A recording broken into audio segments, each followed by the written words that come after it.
Welcome to the final session of our tutorial on fairness and discrimination through these dual lenses of mechanism design and machine learning. My name is Jessie, and I'll be giving this part of the talk, but the first few parts were given by Manish, Phaedra, and Edwin, in case you weren't able to join for those.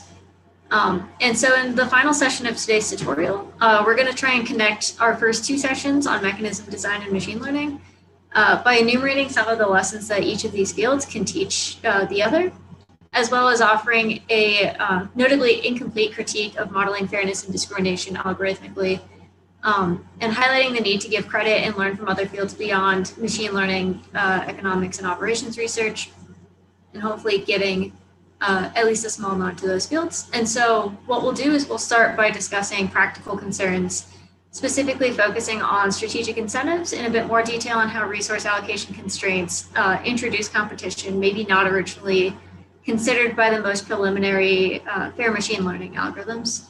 And then we'll move into a discussion on how deploying these quote unquote fair algorithms creates a feedback loop and impacts the algorithmic decisions or recommendations or allocations that we are trying to make. And finally, we will conclude with our critique and try to point out these other voices that we need to bring to the table. So part of the motivation for this tutorial came from a FACS 2021 paper from myself, Roland Mao, Phaedra Manahu, Gaurav Patra, Manish Raghavan, Anna Stoica, and Stratis Yotzis. That came from a position paper introducing and contrasting these approaches to understanding and mitigating fairness and discrimination, both through the lenses of mechanism design and machine learning.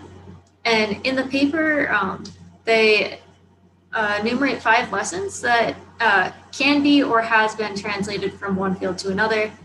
And so these lessons include designing for strategic agents, considering resource allocation constraints and their impacts, studying the long-term effects of fairness, defining and diagnosing unfairness, and particularly under uncertainty, and finally, considering human perceptions of fairness. And hopefully these first 4 look familiar to you from the last slide, as we will focus on these for the rest of the talk. And I do want to note that this list is incomplete, but we would definitely recommend that you check out the paper or any of the papers referenced within for more information about any of these lessons. And so with that, we will jump into our lessons and start with a recap of strategic incentives. And so I know that Phaedra talked a bit about like mechanism design in educational settings. We will quickly recap and kind of use university admissions as a running example throughout. And so as algorithmic decision-making is increasingly incorporated into our daily lives, people are increasingly aware of their presence. And as we as a society become more aware of this presence and maybe more importantly, the fallibility of these algorithmic decision makers or algorithmic recommendations, this actually lets us be a little bit more healthfully skeptical of the decisions that algorithms are making or the recommendations they're making. And so, for example, a couple with joint finances, like for the past 10 years, applied for Apple credit cards in 2019. And what ended up happening was that the husband was given a credit limit 20 times that of his wife, even though they had basically the same financial background. And this ended up almost being like a simulation of counterfactual fairness that Manish talked about earlier. And so this prompted an investigation into the company who Apple had outsourced their algorithm to, and in Apple's, not to like attack them, Steve Wozniak also noted that he and his partner had a similar disparity emerge with a different credit card company. And this is maybe one signal of the increase for the demand in algorithmic interpretability and intelligibility. And I'll come back to this phrase intelligibility a little bit. What I mean by that is not necessarily having an explanation for an outcome, but maybe being able to kind of query an algorithm as a black box and being able to get some sense of like, oh, paying off my loans makes me more likely to get a credit card, and at least put some intuition together about that. And so this desire for intelligibility is particularly common in settings with homogeneous preferences and resource constraints. And by homogeneous preferences, I mean that everyone wants the same outcome. And so in that first example, a bank can only lend so much money before they maybe assume too much risk to get them in trouble with regulators. Or even more than that, it's also pretty safe to assume that everybody applying for a credit card hopes to be approved for it, since applying is costly in time and in credit score. And so that's what I mean by homogeneous preferences. But maybe if someone's able to present themselves as a better candidate by paying off outstanding debts, or maybe they use a parent's address from a higher income neighborhood as a young adult, that's something that I might try to do. And if they can make themselves look like this better candidate, they're more likely to do so. And fair algorithm and mechanism design needs to take this strategy and strategic behavior into consideration. And another example is that all applicants to a university seek admission. And I'm just throwing in some papers.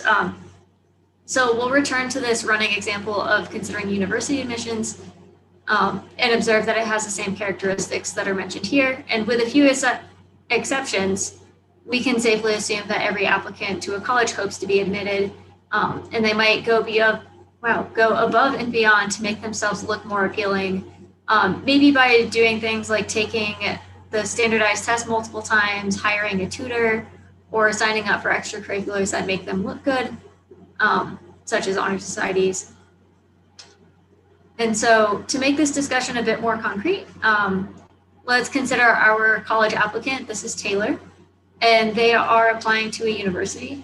And in applying, they have a GPA, an SAT score, and maybe some essay score. And as the demand for algorithmic intelligibility and contestability increases, there's this pressure for the university to be able to give feedback, especially if Taylor doesn't get in, so that maybe they can know what to focus on improving, and then that way they can be admitted in the next application cycle.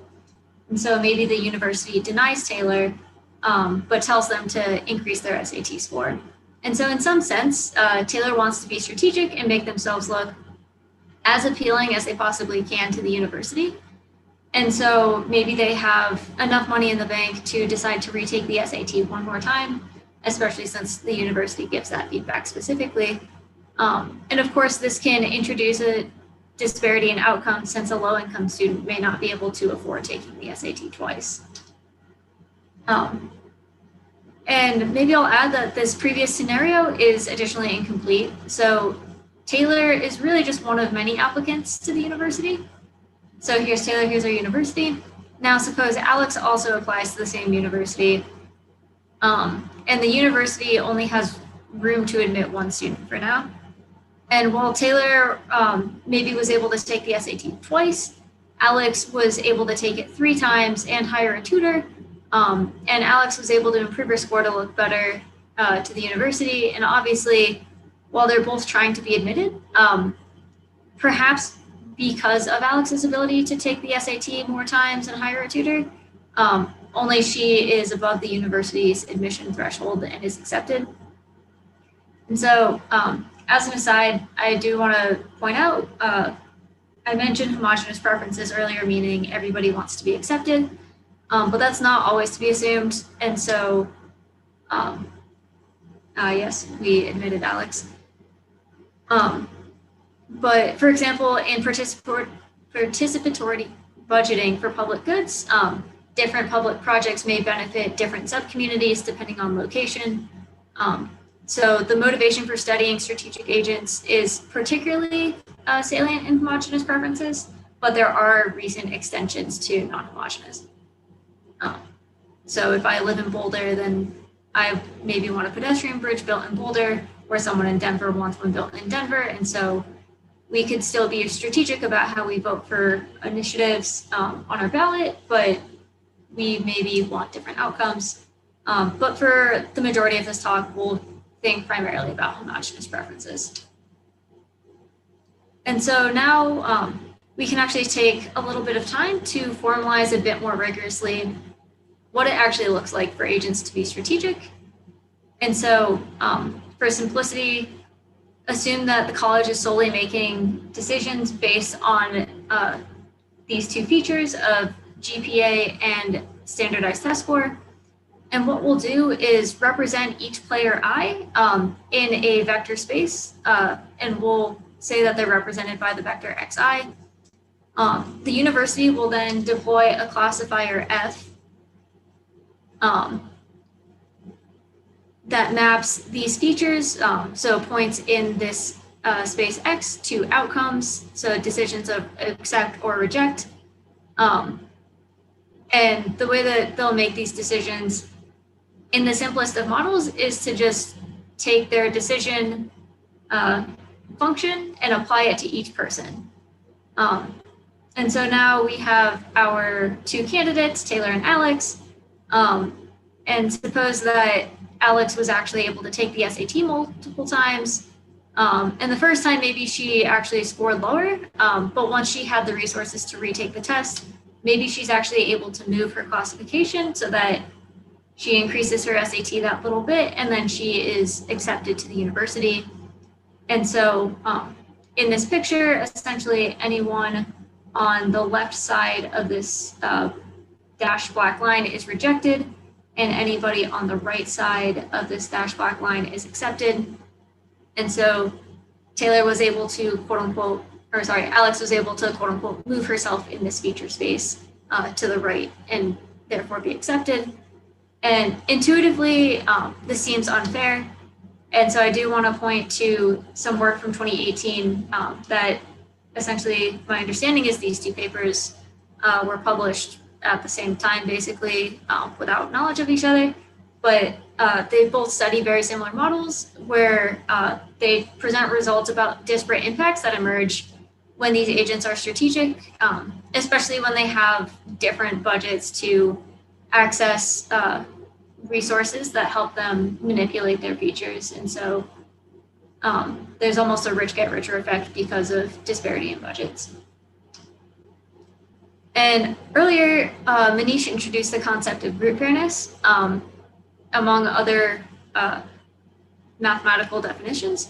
And for now, I'll focus on the notion of demographic parity, which it should be noted that some of the most common definitions of group fairness are inherently incompatible with each other.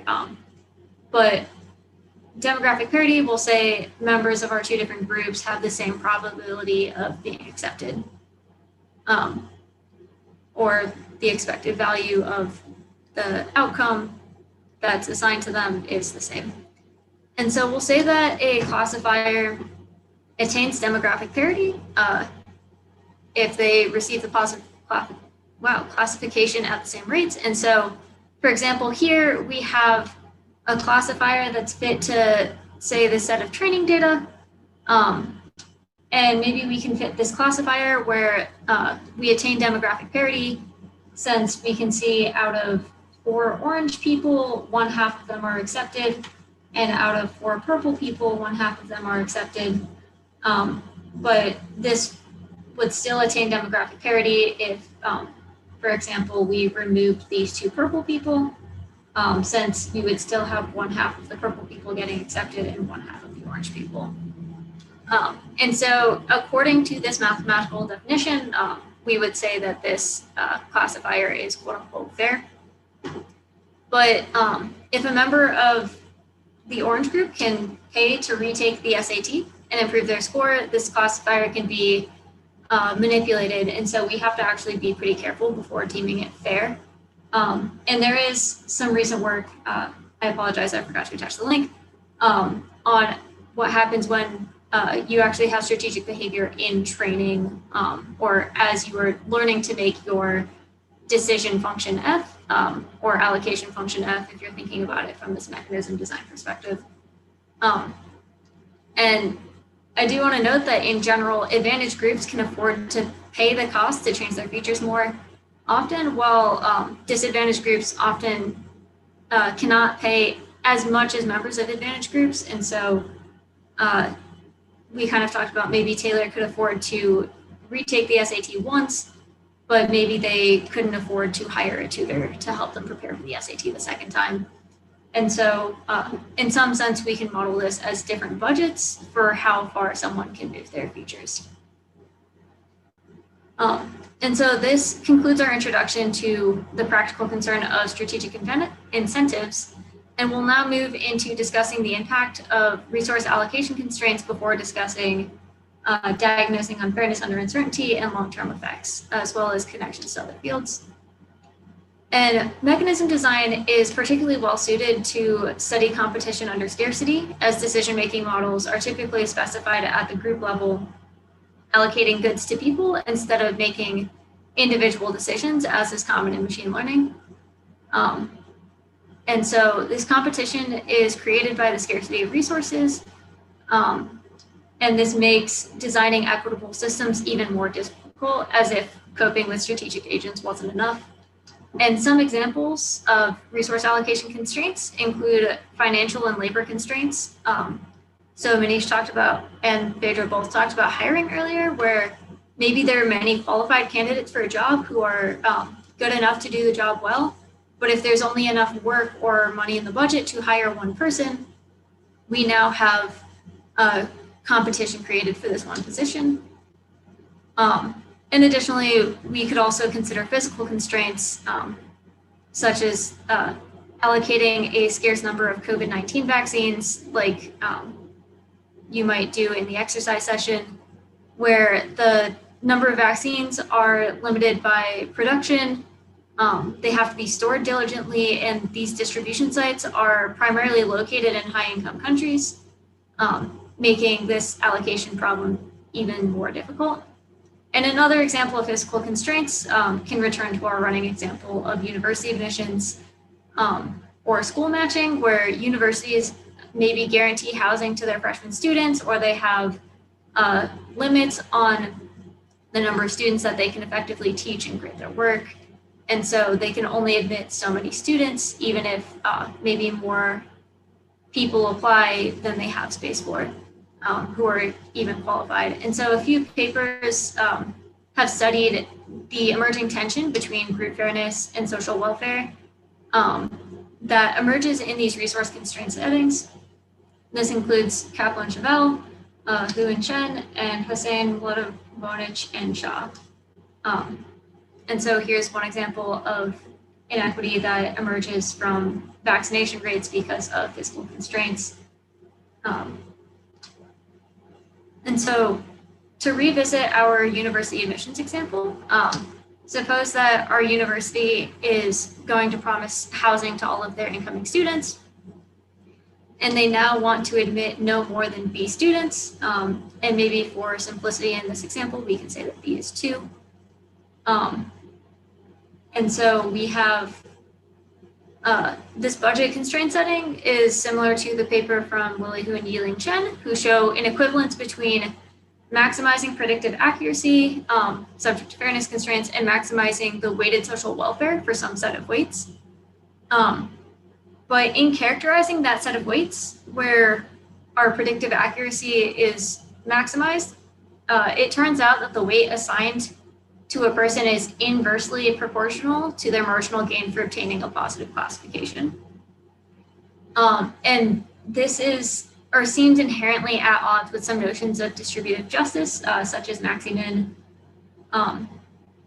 because essentially what we're saying is, say in our example, the orange people have the most, or sorry, the purple people have the most to gain from a positive classification. Maybe they're first generation students, low income students, and getting a college education will help them more than someone who comes from an affluent family.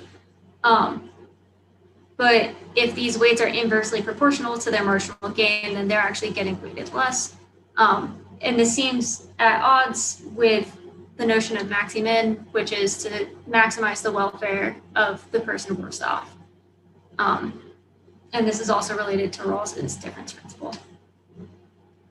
And so with that, we'll conclude our introduction to the practical concern of resource allocation constraints. And we are going to briefly move into diagnosing unfairness under uncertainty. And one important question about that is, or I guess that emerges quickly, is how do we actually decide if an algorithm is fair, unfair, one of the two? And Abebe et al. In 2020 point out that one of the roles of computing that computing can play for society is one of diagnostic. And since there are so many moving parts to a system, especially at the group level, we need to actually ask how one actually decides if an algorithm or a mechanism is unfair. And I do want to note that Manish talked briefly about this consequentialist versus, process-based versus not process-based, outcome-based question of fairness. And so, at least in some consequentialist sense, we're able to query algorithms and treat them as black boxes in order to diagnose unfairness if we are able to explicitly state what we mean by being unfair and actually explicitly test that. But in modeling a system, there's going to be uncertainty about any decision that we make. But in prediction settings, these predictions are often one shot. And so Lum, Dunson, and Jandro actually talk about this with risk assessment indicators in a paper from earlier this year, where these risk assessment instruments are trying to predict whether or not someone will fail to appear for a court hearing.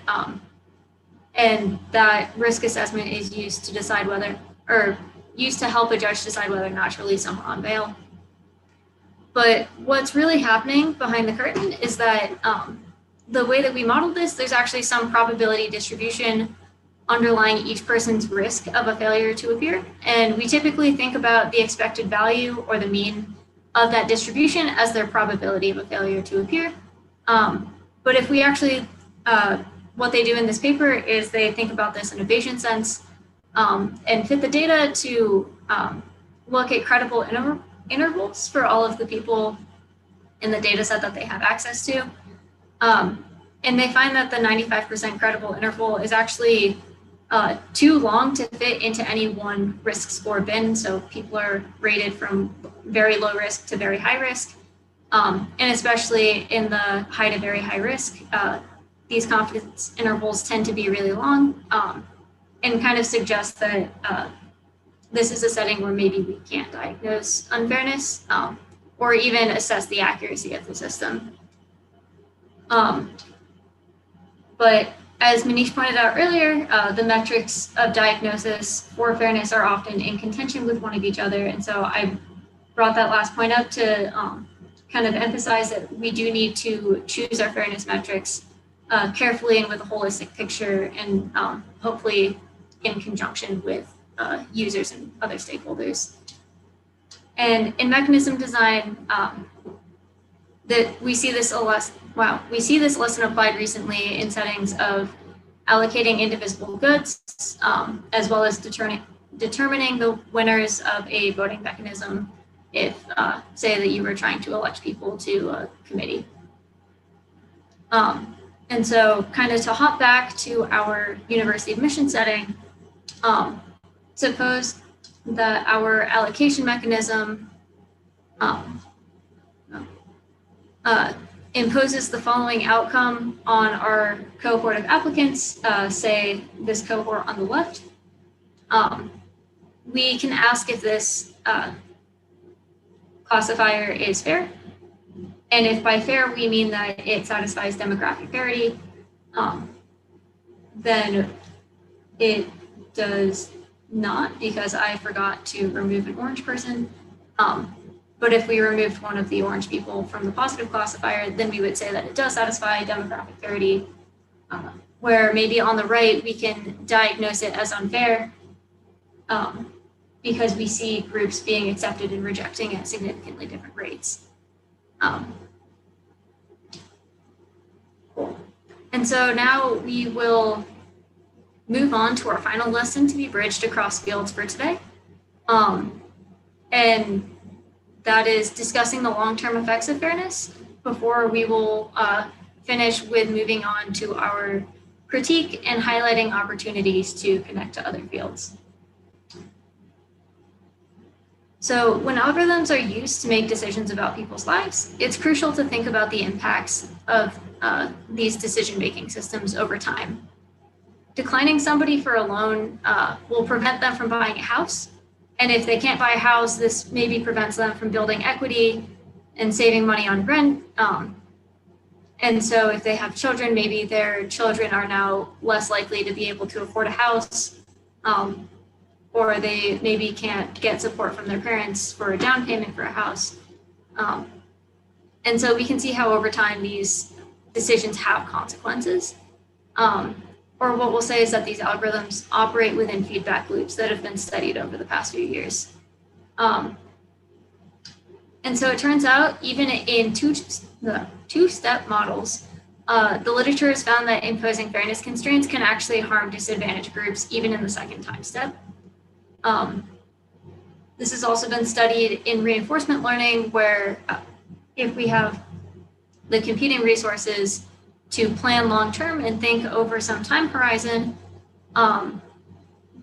they show that you can actually calculate and compute notions of group fairness, such as equality of opportunity and demographic parity. And then this is also studied through equilibrium analysis. Levin in 2009 studies collective reputation in equilibrium, and Perdomo et al. Study an equilibrium notion called performative stability, where essentially at every time step, they deploy a classifier, and this classifier imposes some distribution shift. And we say that we're at performative stability if anytime you deploy the classifier, or not anytime, if at the current distribution you deploy the classifier and it doesn't impose any distribution shift. And I mentioned this earlier, but I also want to highlight some of the work that's come out in the past few years studying algorithmic recourse. And what I mean by algorithmic recourse is actually getting feedback from an algorithm about what could be improved. And part of the subtlety here is that we want recourse to actually be attainable. So if someone tells me like, oh yeah, we denied you for this loan because you only have $20,000, you need to have $40,000, asking me to double my value is probably going to be unattainable. And so we want to make sure that we have recourse that's actually actionable. And of course, more advantaged groups, kind of mentioned earlier, operating under higher budgets to update their features, maybe naturally have more opportunities for recourse. And so this, if we're not careful, can exacerbate some disparities in algorithmic decision-making about studying the long-term effects of fairness. And so revisiting our university admissions example, we can consider this classification that's trained on a population of students. And perhaps some of them are strategic, but we'll say that this classifier satisfies a notion of group fairness. And as I mentioned, these two papers at the bottom, I think Phaedra talked a bit about the second one in her session. These two papers study two-stage models, and even in these two-stage models, we know that fair classifiers can harm a disadvantaged group.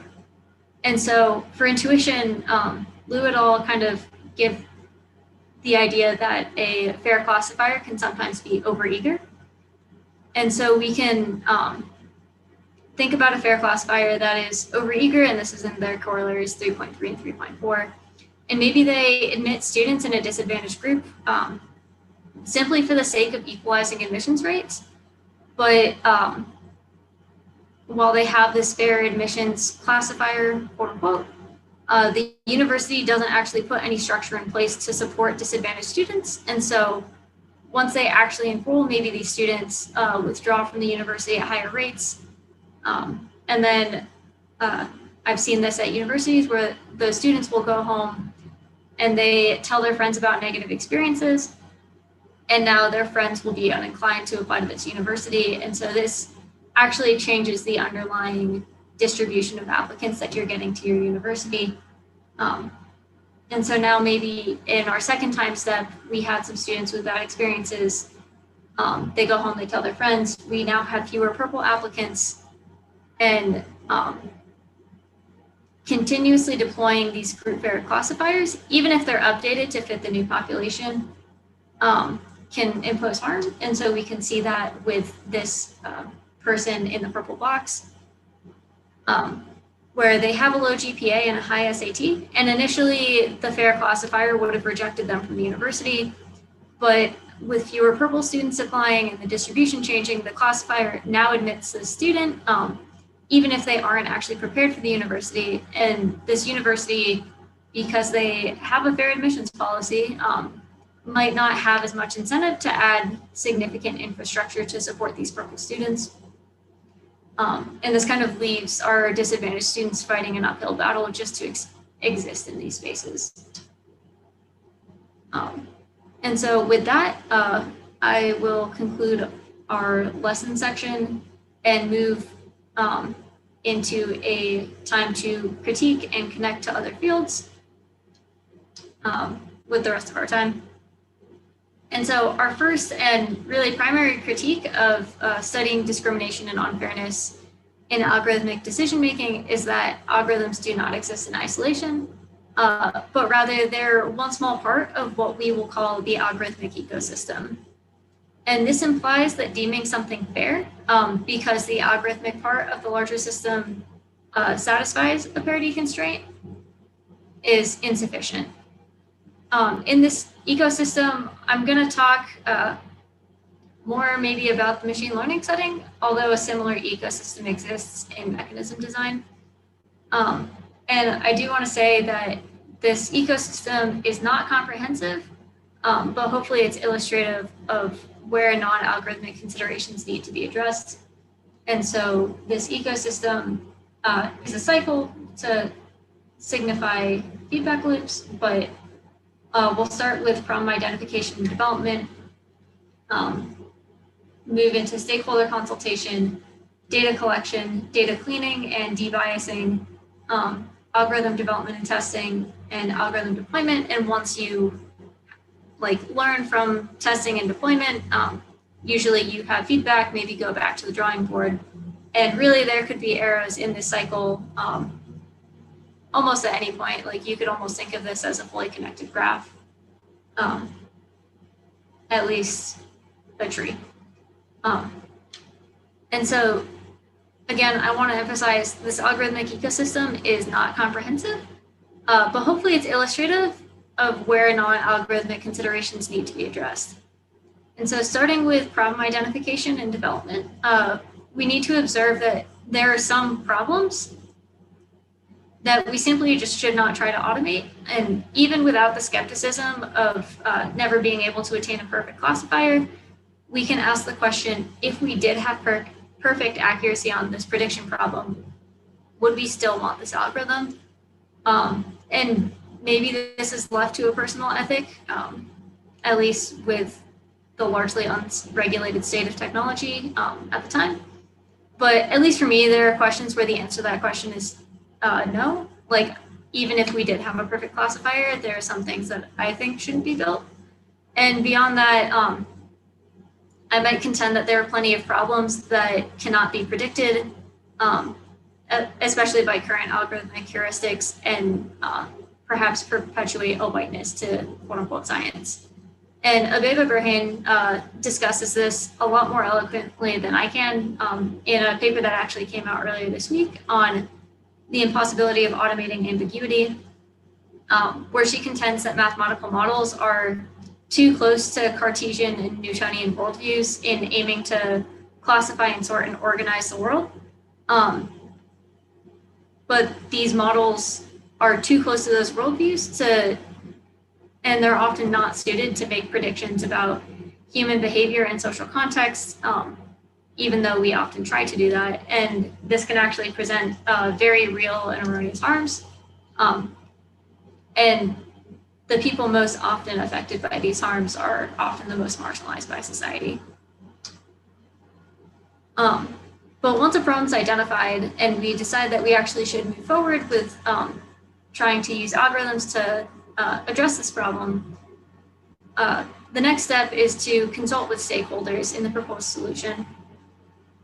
So these stakeholders include maybe the people purchasing a piece of software or an algorithm, the people developing it, the people buying it, the consumers, the end users, or the people on whom the algorithm might be deployed.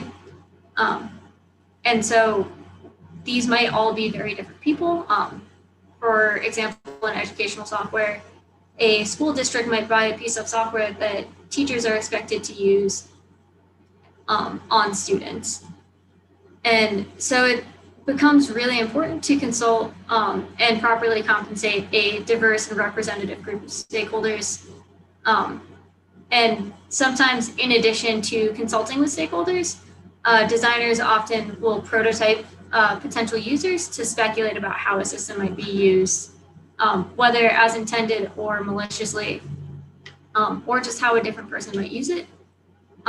And so, for example, Sasha Costanzo-Schock, who is now at the Algorithmic Justice League, discusses her experience as a trans woman going through airport security in her book, Design Justice.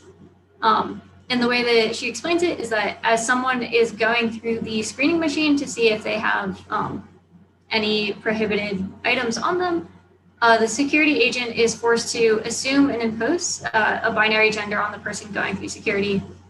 And if and when this person's body scan doesn't match the algorithm's perception of what a male or a female should be, depending on what the security agent assigned them, they are possibly outed, subject to more invasive screening, embarrassed, or flagged as a potential threat. And not to say that stakeholder consultation is perfect and would solve all of these issues, but hopefully if a trans user had been consulted or even prototyped at this stage, there's a possibility that this could have been avoided. And now, particularly in supervised machine learning, or just any mechanism where we need to learn from data, the collection of labeled data is often necessary for algorithm deployment.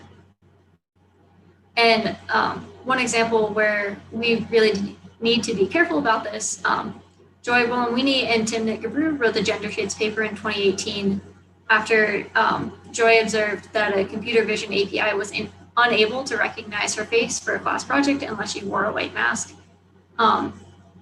Comparing the performance of 4 different publicly available facial recognition APIs, they worked with a dermatologist to label their benchmarking data set, and they found lower performance on darker skinned female coded faces than on lighter skinned male coded faces. And one reason for this was because of how the data was collected. Often these companies were scraping publicly available images from Flickr or other facial data sets that were largely white. And after their paper was published, Microsoft actually concentrated effort on diversifying the representation of faces in both their training and their benchmark data sets, and observed a pretty significant improvement in their API's performance just by updating their data collection technique. And some of the bias that might be introduced in data collection might also be mitigated in data cleaning or debiasing. Though this is often difficult with the scale of data necessary for training machine learning algorithms. For example, in natural language processing, we have this data set bias that's introduced when English language data is collected disproportionately to the number of English language speakers on the planet. And part of that is because there's a skew in the distribution of where scientists are represented. or at least those with access to collect data sets. And many data sets are also scraped from public internet discussions on websites such as Reddit and 4chan, which are largely unmonitored. And often the sentences or the statements in these data sets contain very discriminatory or racist, sexist, homophobic, transphobic, harmful language. And this can be emulated very easily by an algorithm. And this was seen in Microsoft's Tay chatbot, which was actually pulled offline within a day of being published because people on the internet taught it to repeat various forms of hate speech. And of course, we already spent kind of the first 20 minutes of today discussing algorithm and mechanism development and deployment, as well as the feedback loops that are created, prompting the need to understand not only this part of the algorithmic ecosystem, but how these parts interact with the rest of the algorithmic ecosystem. And finally, I'm going to conclude with our connections to other fields. And so as machine learners and economists and operations researchers, we have so many other people to learn from. So for example, within sociology, Facts 2020 paper from Hannah Denton, Smart, and Smith-Loud talks about the fact, so they introduce critical race methodology to even just discuss like how we represent race in algorithms and what are some of the lessons that we should learn in order to understand what it means for an algorithm to be fair, when just the idea that we can encapsulate race as a binary attribute is inherently erasing. In political science, Ruben Binns enumerates many lessons from political philosophy for machine learning, and Manish did a good job introducing some of these earlier. And in human-computer interaction, it's crucial to understand human perceptions of fairness. So it's important to ask, does a non-technically trained end user's understanding of fairness even line up with what we've mathematically defined in our fairness criterion? And so the paper from Saha et al. Does some work to actually teach end users the difference between demographic parity and equality of opportunity, as well as other group fairness metrics, and just tries to understand how often people actually internalize these concepts, and if it matches up with their own personal intuition for a scenario being fair or unfair. And human perceptions of fairness gets particularly tricky in ranking and recommendation systems, where fairness might be two-sided and decisions are made by some profit-maximizing intermediary. And so Simboli et al. Have a 2021 paper that discusses human perceptions of fairness on Netflix. And finally, within the research community, we also stand to learn a lot from AI ethics, including the pioneering work from ProPublica, who presented a well-known audit of North Point's recidivism algorithm and maybe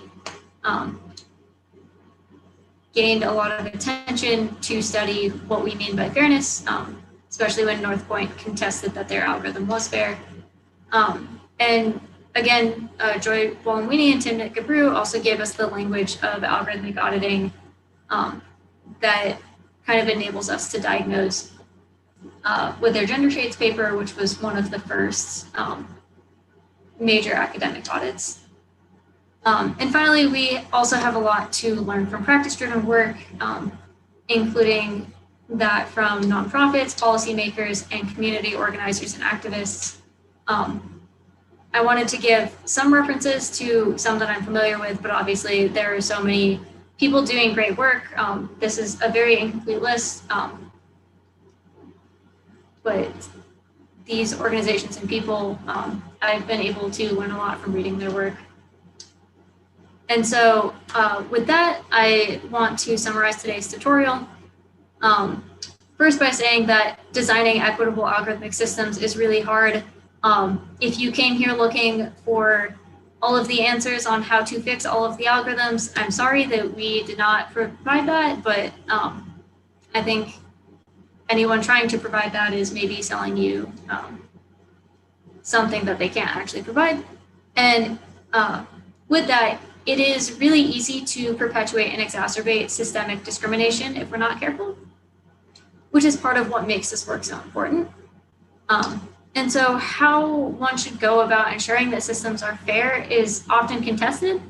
And we would argue that it needs to be defined in context.